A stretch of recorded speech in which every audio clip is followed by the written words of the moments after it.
Você já reparou como algumas pessoas desaparecem silenciosamente, como se afastam gradualmente de amigos, família, relacionamentos, até que um dia você percebe que elas simplesmente sumiram da face da terra social e você se pergunta: onde foram parar? O que aconteceu com elas? Como alguém simplesmente some? Existe uma diferença brutal entre escolher ficar sozinho ocasionalmente e se isolar completamente do mundo, entre valorizar momentos de solitude e construir uma fortaleza de isolamento ao redor de si mesmo, entre ser seletivo socialmente e se tornar um fantasma humano que vaga pela vida sem conexões reais. Essa diferença não é apenas uma questão de temperamento ou preferência pessoal. É a diferença entre liberdade e prisão, entre força e fraqueza, entre crescimento e deterioração. E hoje você vai descobrir exatamente o que acontece na mente e na alma de quem cruza essa linha perigosa e se perde no lado sombrio da solidão. O isolamento social não acontece da noite para o dia. Ele é sedutor, gradual, quase imperceptível. Começa com uma justificativa aparentemente saudável. Preciso de um tempo para mim. As pessoas são complicadas demais. Estou melhor sozinho do que mal acompanhado. E no início parece libertador, sem drama alheio, sem expectativas sociais, sem a necessidade de performar ou agradar ninguém. Você sente uma paz inicial, uma sensação de controle total sobre seu ambiente e suas emoções. É como se tivesse encontrado o antídoto perfeito para todos os problemas que os relacionamentos humanos trazem. Mas existe uma diferença crucial que poucos entendem. Solidão escolhida é poder. Isolamento compulsivo é fuga. Quando você escolhe ficar sozinho de uma posição de força, você pode voltar ao mundo social quando quiser. Quando você se isola de uma posição de ferida, medo ou inadequação, você gradualmente perde a capacidade de se reconectar. O isolamento funciona como uma droga. A primeira dose alivia a dor das interações humanas complicadas. Mas, como qualquer vício, você precisa de doses cada vez maiores para sentir o mesmo alívio. E antes que perceba, você não consegue mais funcionar em qualquer contexto social sem sentir ansiedade extrema. Aqui está uma verdade que ninguém te conta sobre isolamento prolongado. Suas habilidades sociais não ficam pausadas, esperando você voltar. Elas se deterioram rapidamente, como músculos que atrofiam por falta de uso. A comunicação humana é uma das habilidades mais complexas que possuímos. Envolve ler microexpressões, interpretar tons de voz, navegar hierarquias sociais implícitas, entender contextos não verbais e calibrar nossa própria expressão para diferentes audiências. Quando você para de praticar essas habilidades, elas simplesmente se desfazem. Depois de meses de isolamento, uma conversa simples no supermercado pode parecer um campo minado social. Você não sabe mais como small talk funciona, fica paranoico sobre como os outros estão interpretando suas palavras. Sente que perdeu o timing natural da comunicação humana. É como tentar dirigir depois de anos sem pegar no volante. Tecnicamente você lembra, mas a fluência natural desapareceu. Mas a deterioração vai além das habilidades práticas. Sua tolerância à imprevisibilidade humana diminui drasticamente. Quando você vive isolado, controla completamente seu ambiente. Não há surpresas, interrupções, conflitos ou demandas inesperadas. Você se acostuma com uma previsibilidade total que a vida social nunca pode oferecer. Então, quando você eventualmente precisa interagir com pessoas, qualquer desvio do script que você imaginou na sua cabeça gera ansiedade desproporcional. Uma piada que você não entendeu, um mal-entendido simples, uma mudança de planos. Tudo isso se torna fonte de estresse, porque você perdeu a flexibilidade emocional que a vida social exige. Uma das consequências mais sinistras do isolamento prolongado é como ele distorce sua percepção da realidade social. Quando você não tem feedback constante de outras pessoas, sua mente começa a preencher os espaços em branco com suas próprias projeções, medos e fantasias. Você começa a imaginar conversas que nunca aconteceram, a atribuir motivações maliciosas a ações neutras dos outros, a construir narrativas elaboradas sobre o que as pessoas pensam de você, tudo baseado em evidências mínimas ou inexistentes. É como viver num echo chamber da sua própria paranoia. Sem a correção natural que vem da interação social regular, seus piores medos sobre os outros começam a parecer fatos. As pessoas são cruéis. Ninguém realmente se importa. Todos estão julgando. É melhor não confiar em ninguém. Essas crenças, que talvez tenham começado como mecanismos de proteção após alguma ferida, se transformam em verdades absolutas absolutas na sua mente isolada. A paranoia se alimenta de si mesma. Quanto mais você acredita que os outros são ameaças, mais você se isola. Quanto mais você se isola, mais suas habilidades de leitura social se deterioram. Quanto piores suas habilidades sociais, mais awkward e genuinamente difíceis se tornam suas interações. E quanto mais difíceis suas interações, mais evidência você tem de que realmente é melhor ficar sozinho. É um ciclo vicioso que pode levar anos para ser quebrado, se é que é quebrado. Muitas pessoas ficam presas nesse loop para sempre, criando uma profecia autorrealizável onde sua crença de que são melhores sozinhas se torna verdadeira. Não porque nasceram para isso, mas porque destruíram sua própria capacidade de conexão. Algo profundamente perturbador acontece com sua identidade quando você se isola por longos períodos. Você gradualmente para de saber quem é. Isso acontece porque nossa identidade é, em grande parte, construída e mantida através do reflexo que vemos nos olhos dos outros. Não é apenas sobre validação externa ou necessidade de aprovação. É sobre o processo fundamental de como os seres humanos desenvolvem autoconsciência. Você descobre aspectos de si mesmo através das reações que provoca nos outros, dos papéis que naturalmente assume em diferentes grupos, das qualidades que as pessoas reconhecem em você. Quando você remove esse espelho social da sua vida, fica apenas com sua própria percepção de si mesmo, que, isolada, tende a se tornar distorcida e limitada. Você para de descobrir novos aspectos da sua personalidade porque não há mais situações que os revelem. Para de receber feedback sobre como está evoluindo porque não há ninguém para notar mudanças. Pior ainda, você começa a se definir exclusivamente através das suas atividades solitárias e pensamentos internos. Sua identidade se torna unidimensional, construída apenas ao redor do que você faz quando está sozinho. Você não é mais alguém que é engraçado em grupos, alguém que é bom em resolver conflitos, alguém que inspira outros. Você é apenas alguém que lê, alguém que assiste filmes, alguém que trabalha. Essa erosão da identidade é especialmente perigosa porque acontece tão gradualmente que você não percebe. Um dia, você acorda e percebe que não sabe mais como se descreveria para outra pessoa. Não sabe quais são suas qualidades interpessoais, seus talentos sociais, suas características relacionais. É como olhar no espelho e ver apenas uma versão fragmentada de quem você costumava ser. Este vídeo não é um ataque à necessidade humana legítima de tempo sozinho. Não se trata de forçar introvertidos a se tornarem extrovertidos ou de negar o valor da contemplação, da criatividade solitária ou dos momentos de recolhimento que todos precisamos. Existe uma diferença fundamental entre solitude saudável e isolamento tóxico. A solitude é escolhida de uma posição de força. Você tem conexões disponíveis, mas escolhe temporariamente se afastar para recarregar, refletir ou se concentrar. O isolamento tóxico é adotado de uma posição de fraqueza. Você evita conexões porque elas se tornaram fonte de ansiedade, medo ou dor. Você vai descobrir agora as 5 dinâmicas sombrias que operam quando o isolamento cruza a linha do saudável para o destrutivo. Não são apenas observações psicológicas abstratas, são padrões reais, documentados, que milhões de pessoas vivenciam sem perceber que estão numa espiral descendente. Entender essas dinâmicas não é sobre te assustar ou forçá-lo a sair e socializar imediatamente. É sobre te dar consciência de quando a balança está pendendo para o lado perigoso, para que você possa fazer escolhas conscientes sobre seu nível de engajamento social. E quando isso acontecer, você descobrirá que o verdadeiro poder não vem de evitar todas as complicações humanas, mas de aprender a navegar por elas, mantendo sua sanidade e autenticidade intactas.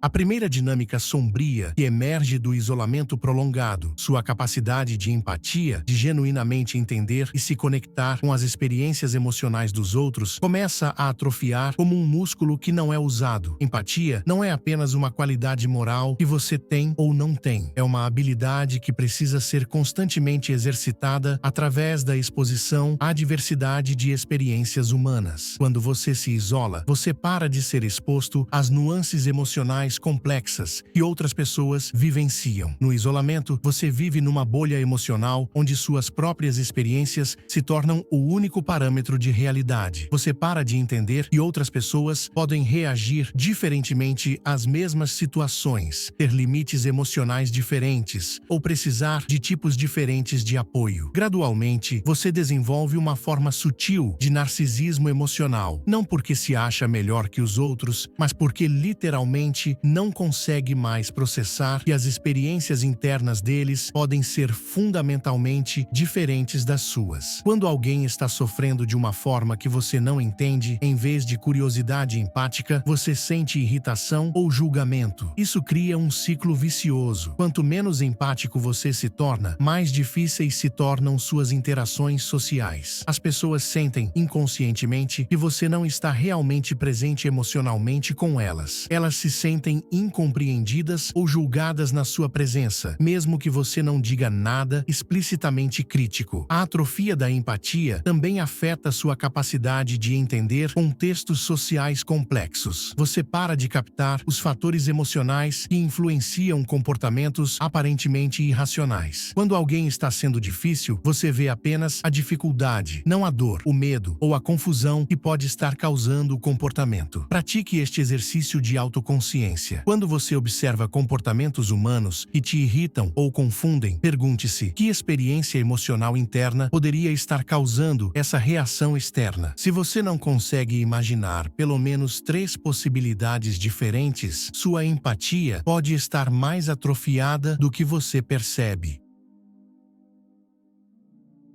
Segunda dinâmica sombria. Enquanto sua empatia pelos outros diminui, sua sensibilidade às próprias feridas emocionais aumenta dramaticamente. É um paradoxo cruel. Você se torna simultaneamente menos capaz de entender a dor alheia e mais vulnerável à sua própria. No isolamento, você não desenvolve a pele grossa, emocional, que vem da exposição regular às fricções naturais da vida social. Em vez disso, você se torna como uma pessoa que viveu anos numa sala estéril e depois é exposta a qualquer bactéria. Seu sistema imunológico emocional fica comprometido. Uma crítica construtiva que uma pessoa socialmente ativa processaria normalmente pode te devastar por dias. Um mal-entendido simples pode parecer uma rejeição catastrófica. Uma expressão facial neutra pode ser interpretada como hostilidade direta. Você perde a capacidade de distinguir entre ameaças reais e imaginárias ao seu bem-estar emocional. Essa hipersensibilidade cria um feedback loop destrutivo. Você se isola porque as interações sociais se tornaram emocionalmente dolorosas. Mas quanto mais você se isola, mais dolorosas elas se tornam. É como uma pessoa que evita exercício porque dói, mas a falta de exercício torna qualquer atividade física ainda mais dolorosa. A hipersensibilidade também se manifesta na forma como você interpreta as intenções dos outros. Pequenos atrasos nas respostas de mensagens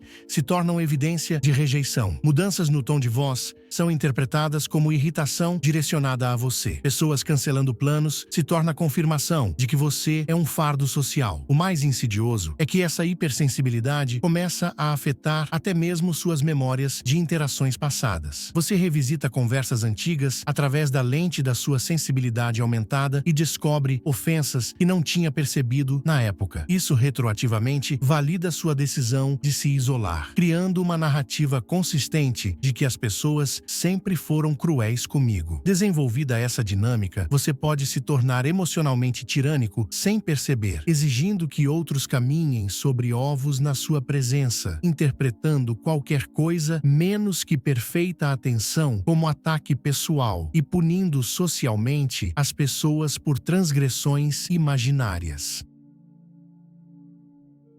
Terceira dinâmica sombria. Você começa a romantizar patologicamente sua condição de isolamento, transformando o que começou como uma estratégia de proteção numa identidade superior. Essa idealização se torna uma armadilha psicológica que impede qualquer movimento em direção à reconexão. A mente humana é incrivelmente hábil em criar narrativas que justifiquem nossos comportamentos, especialmente quando esses comportamentos se tornaram compulsivos. No isolamento prolongado, você desenvolve uma filosofia elaborada sobre por que sua condição não é apenas aceitável, mas superior. Eu sou mais produtivo sozinho. Pessoas só trazem drama desnecessário. A solidão é onde a verdadeira criatividade acontece. Relacionamentos são apenas distrações do crescimento pessoal. Essas frases começam como explicações racionais, mas gradualmente se transformam em dogmas inquestionáveis. Você se torna um evangelista da solidão, olhando com desdém para pessoas que precisam de interação social regular. Na sua mente, elas se tornam dependentes, superficiais, incapazes de ficarem sozinhas consigo mesmas. Você desenvolve uma superioridade intelectual sobre a necessidade primitiva de conexão humana. Essa idealização serve a uma função psicológica importante. Protege seu ego da admissão de que você pode ter perdido algo valioso. É muito mais fácil acreditar que você transcendeu a necessidade de relacionamentos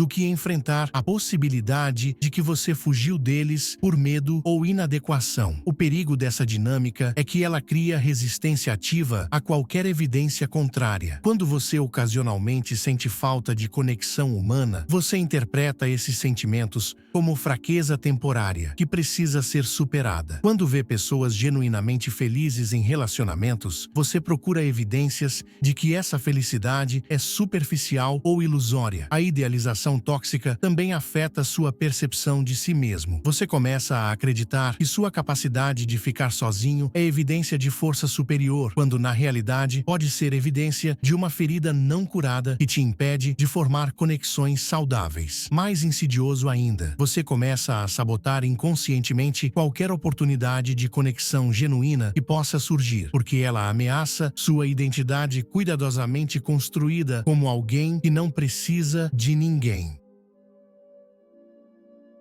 Quarta dinâmica sombria. O isolamento prolongado distorce fundamentalmente sua percepção do tempo e cria uma tendência perigosa de adiar indefinidamente experiências significativas da vida. Você se torna um eterno espectador da própria existência. Quando você vive isolado, sem marcos sociais regulares, encontros, compromissos, celebrações, conflitos que precisam ser resolvidos, o tempo se torna fluido e sem urgência. Dias se misturam em semanas em meses, sem pontos de referência claros que indiquem passagem ou progresso. Essa distorção temporal cria uma ilusão perigosa de que você tem tempo infinito para eventualmente se reconectar com o mundo. Mais tarde, eu retomo contato com amigos. No próximo ano, eu começo a namorar. Quando eu me sentir mais preparado, eu saio da minha zona de conforto. Mas, mais tarde, nunca chega porque não há pressão externa criando urgência. Você desenvolve o que pode ser chamado de mentalidade de ensaio perpétuo, sempre se preparando para viver, mas nunca realmente vivendo. Planeja conversas imaginárias que nunca tem, ensaia interações sociais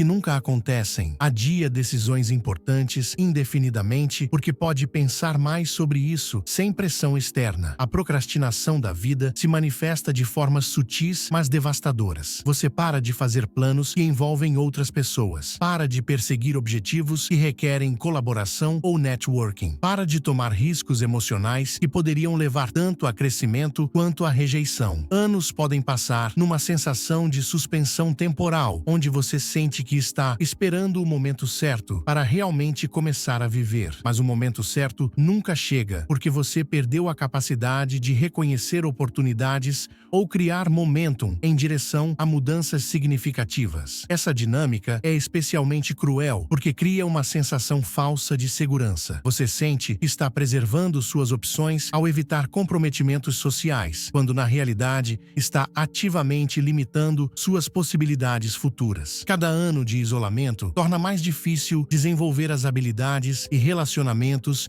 que experiências de vida significativas requerem. A distorção temporal também afeta sua capacidade de healing emocional. Traumas ou feridas que inicialmente motivaram seu isolamento ficam congelados porque você evita as experiências que poderiam naturalmente processá-los e integrá-los. Quinta e mais perigosa dinâmica. O isolamento prolongado corrói sua capacidade de distinguir entre suas percepções internas e a realidade objetiva. Você gradualmente perde acesso ao que os psicólogos chamam de realidade consensual, o entendimento compartilhado de como o mundo funciona que vem da interação constante com outros. Quando você vive isolado, suas próprias interpretações dos eventos se tornam as únicas interpretações disponíveis. Não há ninguém para dizer, não, eu acho que você está interpretando mal essa situação. Ou, isso me parece diferente do que você está descrevendo. Gradualmente, você perde a capacidade de distinguir entre fatos e interpretações, entre observações objetivas e projeções emocionais. Uma expressão facial neutra de um estranho se torna evidência de que as pessoas te acham estranho. Um silêncio numa conversa se torna prova de que você disse algo inadequado. Essa erosão da realidade compartilhada é especialmente perigosa na era digital, onde é possível viver numa bolha de informações e confirma todos os seus preconceitos e medos. Você pode passar anos consumindo apenas conteúdo que valida sua visão de mundo isolada, sem nunca ter suas perspectivas desafiadas por interações humanas reais. A perda de realidade consensual também afeta sua capacidade de avaliar adequadamente situações sociais quando você eventualmente precisa lidar com elas. Você pode superinterpretar sinais de rejeição que não existem ou subinterpretar sinais de interesse genuíno. Sua calibração social fica tão distorcida que você não consegue mais navegar interações normais de forma efetiva. Mais sinistro ainda, você pode desenvolver certezas absolutas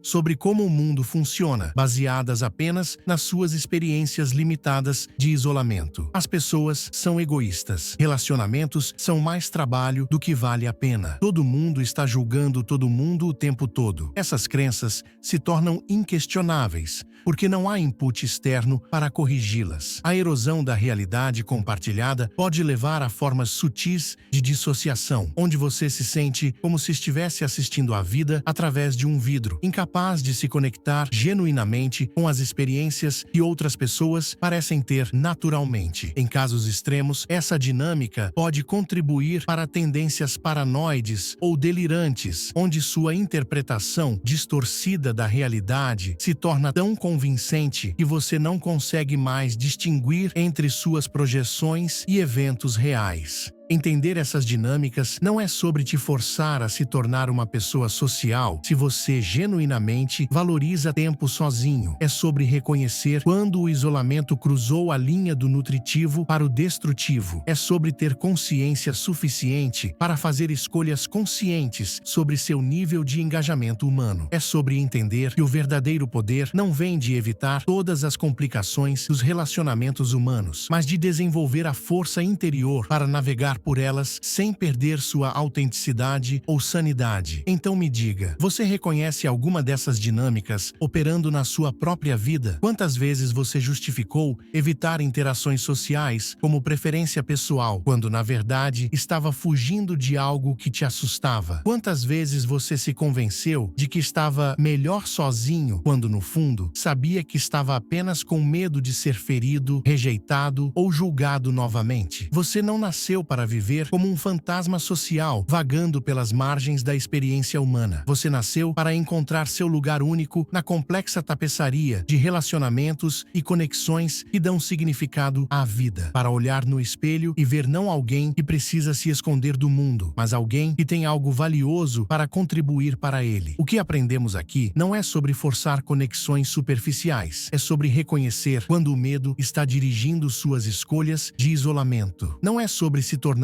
dependente da aprovação social. É sobre manter a capacidade de se conectar genuinamente quando você escolher fazê-lo. Não é sobre sacrificar sua autenticidade. É sobre preservar sua humanidade. O lado sombrio da solidão é real, mas não é irreversível. Cada pequeno passo em direção à reconexão, uma conversa genuína, um favor pedido, uma vulnerabilidade compartilhada, pode começar a reverter anos de isolamento destrutivo. Agora, quero te oferecer algo que não é para qualquer um, mas é especialmente especificamente para você que reconheceu aspectos sombrios do isolamento na sua própria vida. Eu criei o Manual da Autotransformação, um guia que vai muito além de técnicas superficiais de socialização. É um mapa detalhado para reconstruir sua relação tanto consigo mesmo quanto com o mundo ao seu redor, combinando insights psicológicos profundos com estratégias práticas para superar medos sociais e desenvolver conexões autênticas. Isso não é um livro sobre como se forçar a ser extrovertido. É um guia para encontrar seu próprio caminho único de volta à comunidade humana. Se você está cansado de viver nas margens da experiência humana, se quer reconectar-se com o mundo sem sacrificar sua autenticidade, se busca a coragem de sair da segurança do isolamento para a aventura da conexão genuína, então este é seu momento. Clique no comentário fixado e acesse agora. Se este vídeo tocou em feridas que você nem sabia que existiam, não é coincidência. É porque parte de você sabe que a vida é mais rica quando compartilhada, mesmo que isso signifique ocasionalmente ser ferido ou incompreendido. Obrigado por ter a coragem de olhar para os aspectos mais sombrios da condição humana. Aqui, você não é só um espectador, você é alguém corajoso o suficiente para questionar suas próprias estratégias de proteção. Agora, se você ainda não curtiu este vídeo, tudo bem, vai continuar vivendo como um eremita emocional e reclamando que as pessoas são complicadas demais. Zero julgamentos. Ok, talvez só um pouquinho, mas se algo aqui ressoou com a parte de você e sente falta de conexão genuína, se você reconheceu que talvez tenha ido longe demais na direção do isolamento, deixa um comentário. Mesmo que seja só um "me reconheci nisso" ou "preciso reconectar". Às vezes, é assim que pessoas que estão prontas para sair das sombras se identificam. E se quiser continuar essa jornada de autoconhecimento corajoso, se inscreve no canal. Aqui, a gente não te força a se tornar uma pessoa social. A gente te ajuda a encontrar o equilíbrio saudável entre solitude nutritiva e isolamento destrutivo. E lembre-se, reconhecer o lado sombrio da solidão não é uma condenação. É o primeiro passo para recuperar sua liberdade de escolha. Entre ficar sozinho quando você quer e conectar-se quando você precisa. Entre solitude e isolamento. Entre segurança e crescimento. A escolha, como sempre, é sua. Mas agora, pelo menos, é uma escolha consciente.